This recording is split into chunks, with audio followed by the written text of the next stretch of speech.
I'll be very blunt with you guys. Number one, you guys don't know what you're talking about 9 out of 10 times. You guys can't make proper decisions.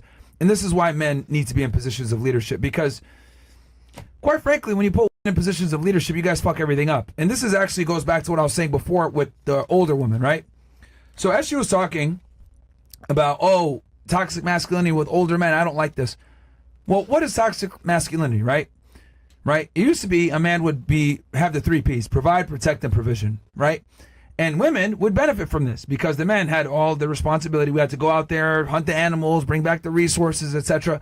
Men were kind of held to a standard where we were supposed to do things for women and protect them, right? And what I realized is toxic masculinity is a term that is fairly ambiguous, and it's ambiguous for a reason. What women do is they use it to extract the value from masculinity that assists them, the protection, provisioning, and security, while they can simultaneously discount the things that they don't like that come alongside it. So in other words, they want the assertive dominant guy without having rules and boundaries on themselves. So they can go ahead and use this term to dismiss the very traits that make the man the way that he is. So they basically get the good without getting the bad, right? They get all the benefits without dealing with the negatives of it. Because it used to be, I'm going to protect you, I'm going to provide for you, etc., but you need to listen to me. Now women are able to say, well, you got to still protect and provide for me and give me these benefits, but I don't want to listen to you. So I'm going to go ahead and call you toxically masculine and use this term to make the negative parts that actually keep me in line. I'm going to go ahead and demonize that so I don't have to listen to your authority. Because now what we've effectively done is we let women be women, right? They could do whatever they want. They could say, I don't care. They can show pictures of themselves on the internet, whatever it is. But they still expect you to show up on a date and be a man. Courteous and chivalrous and everything else like that. And if you don't adhere to your responsibility, they can just dismiss you. I'm good. I don't blah, blah, blah. But if you go ahead and you say, well, you know what? I got my shit together. I want something in return. Oh, you're toxically masculine. Oh, shit. I don't want to be labeled that. And that's where you can see if a guy is really about it or not. If a guy sits there and he's scared to be called toxically masculine or insecure, you're a bitch. Because to be honest with you, women are fantastic at like using these bullshit terms to kind of describe things that keep them in line, right? Because thanks to feminism, right? Feminism can only exist when we're in a very safe society. It can only exist when there's no problems.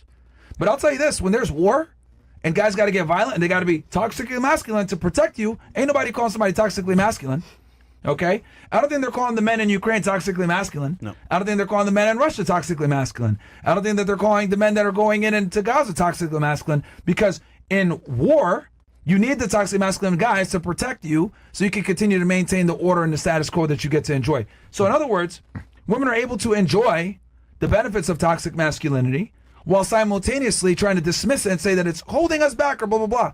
And if you're a man and you actually accept this bullshit, you're letting the women win. And that is why we live in this feminized world now where women are able to get all the benefits, double dip, say that I'm a feminist while simultaneously still wanting you to pay all the bills. Yeah. And I think guys need to understand and take the real red pill and understand that like this is a bullshit double dip that we're not going to allow.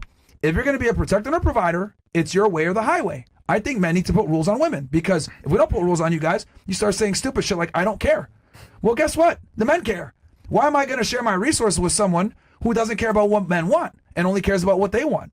But we've kind of created this ecosystem where women can be ridiculously selfish like this, put up pictures and do and behave in certain manners that aren't necessarily attractive, and then they have the audacity to say, I don't care. Could you imagine? What? I'm sorry? Who said all the men like think the same way? In what regards they think the same way? What do you think? What do you disagree with? Saying. I'm sorry? In what you are saying. Like why you think all guys see a picture on bikini of the lady and think they have no value to add to them? Why do you understand all the guys think like that? I would like to know that. Okay. The reality is that men judge a book by its cover. All of them. A lot of them do, yeah. A lot of them. Just like you. A lot of them. Well, here's the thing. Yeah, they're gonna judge a book by its cover because I don't want to be walking around with an embarrassing book. If I'm gonna buy the book and pay full price or whatever, I don't want to be walking around with a book that's gonna embarrass me. Of course. Okay, that's so you. No, but that's valid. That's a lot of men. Yeah. Okay, perfect. But there are some that doesn't think like that. And those are the men that you're not attracted to. The men that don't care about their name and their legacy are not the men that you want to be with. The guys that are going to sit there and say, you know what, I don't care if you go have sex with other men. I don't care if you want to whore yourself out. I don't care. No big deal. You don't respect those men, because for a man to have that kind of mindset, he has to have certain traits that's wrong with him that are not attractive. Again, this goes back to what I said. You want a protector, a provider, and a provisioner, but you don't want to deal with the type of guy that has these traits. You don't want to deal with a guy that's assertive and dominant, tells you, hey, I need you to do this. I made it sweet earlier today. I said telling a woman to shut up once a day keeps the feminism away. Shut up, bitch! And I think that's very important, because we need to remind women that you guys honestly, in a lot of cases, you guys don't have the same mental capacity we do. You guys don't have the same strength that we do. You guys don't have the same awareness that we do, because men and women aren't equal. Now, it's funny, because when I asked you guys earlier, are men and women equal? You guys said, well, it depends and blah, blah, blah. We're better than you guys in everything. We really are. Right? If we had to rely on females to run the world, we'd be cooked. We would literally be still rubbing sticks together for fire and trying to throw spears at shit and eat. Like, men have created everything that you guys enjoy now. But again, when you civilize the world too much, they forget who civilized it for them. Because I'll tell you guys right now, if the powers went out like that, you know what's going to happen? One day you might survive. 2 days you might survive. Third day you might have some water. Fourth day food starts running out. Now you got to go out and start scavenging. How are you going to scavenge by yourself? Are you going to have the capability of overpowering a man and taking his resources? No. You're going to have to align yourself with another man that's stronger than you to protect you and help you get resources. This is the way it's been since the beginning of time. And then you will care. And then the natural order comes back. And guess what? Ain't nobody going to be a fucking feminist when people are fighting over food or having a hunt or any of that stuff. Feminism is a social construct that doesn't adhere to reality. And here's the thing. You guys don't want a guy to look at you as a feminist or as an equal. You're not attracted to that. If I come into a relationship and say, equal partnership, baby, I love you, we're a team. You know, look at me like, this is a bitch-ass nigga. Be a man. He's really relying on me. I don't even know what I want to eat for lunch. I don't even know what I want to do. My mood changes once a month because I'm on my fucking period. You're not equipped to make real decisions and, like, be in the real world.